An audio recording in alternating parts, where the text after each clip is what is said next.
पश्चिमी उत्तर प्रदेश में पहले चरण से ही बीजेपी का सफाया होगा। अंतिम चरण में तो बीजेपी जमानत नहीं बचा पाएगी। यूपी के बुलंदशहर पहुंचे सपा के एमएलसी और पिछड़ा वर्ग सपा के प्रदेशाध्यक्ष राजपाल कश्यप ने दिया विवादित बयान। वीडियो में साफ बोलते दिख रहे हैं कि यूपी में जंगल राज है, गुंडे, बदमाश, डकैतों, अपराधियों और भ्रष्टाचारियों की सरकार है। साथ ही बीजेपी के कार्यकर्ताओं को बताया सांड। बहन बेटियों की सुरक्षा के वादे पर बोले राजपाल कश्यप, प्रदेश में सुरक्षित नहीं है बेटियां। हाथरस जैसे कांड बुलंदशहर में भी हुआ, तो वहीं बीजेपी के नेताओं पर लगाया दुराचारियों को संरक्षण देने का आरोप। अब जरा इस वीडियो को गौर से देखिए। अब समाजवादी, लोहियावादी, अंबेडकरवादी, चौधरी चरण सिंहवादी सभी एक हो चुके हैं और उसका मुकाबला अब देश की कोई पार्टी नहीं कर पाएगी। और पश्चिमी उत्तर प्रदेश में पहले चरण से ही बीजेपी का सफाया होगा। अंतिम चरण में तो बीजेपी जमानत नहीं बचा पाएगी।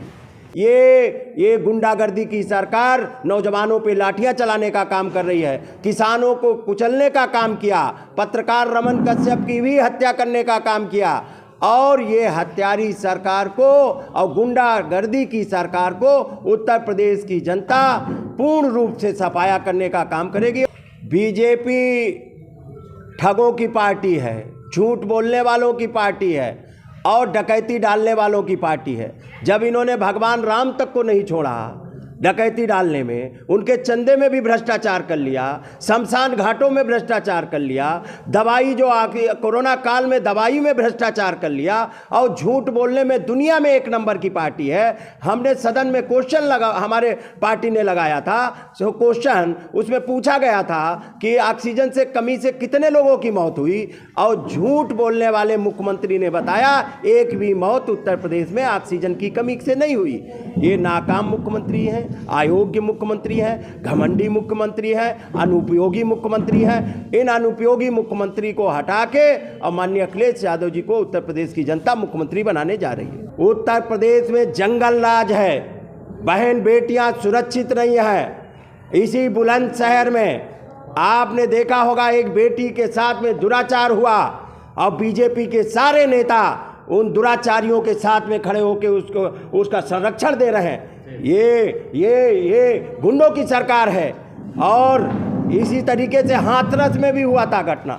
दलित समाज की बेटी थी, उसको रात में पेट्रोल डाल के रात के 12 बजे जलाने का काम किया। अपराधियों के साथ में, दुराचारियों के साथ में बीजेपी की सरकार खड़ी थी। इस नाकाम सरकार, नाकाम मुख्यमंत्री, अयोग्य मुख्यमंत्री को हटाने के लिए उत्तर प्रदेश की जनता तैयार बैठी है। के 12 बजे बेटियां नहीं निकल सकती, क्योंकि बीजेपी के सांड रूपी लोग और संरक्षण देने वाले लोग। आज बताइए ना, बुलंदशहर में ही बेटी के साथ में किस तरीके का व्यवहार हुआ, और बीजेपी के सारे नेता उस दुराचारी के साथ में खड़े हैं। आपने बगल में हाथरस में देखा होगा, उस दुराचारी के साथ में सब खड़े। ये बीजेपी के नेता ये दुराचारी हैं, बलात्कारी हैं, गुंडे हैं, बदमाश हैं, अपराधी हैं। इनका पहला मंत्रिमंडल देख लीजिए, इनका मंत्रिमंडल से इनकी पहली सूची देख लीजिए।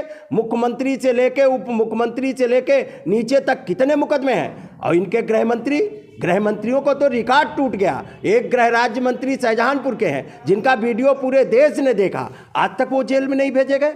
एक गृह राज्य मंत्री हैं जिनके बेटे ने किसानों को कुचलने का काम किया, एक पत्रकार रमन कश्यप की हत्या करने का काम किया। उसके बाद में पत्रकारों ने सवाल किया तो पत्रकारों को धमकाने का काम किया, आज तक नहीं बर्खास्त किए गए। और उनके केंद्र के गृह मंत्री एक बड़े वाले हैं, उनका तो कहना क्या है, उनको तो क्या क्या लोग कहते थे।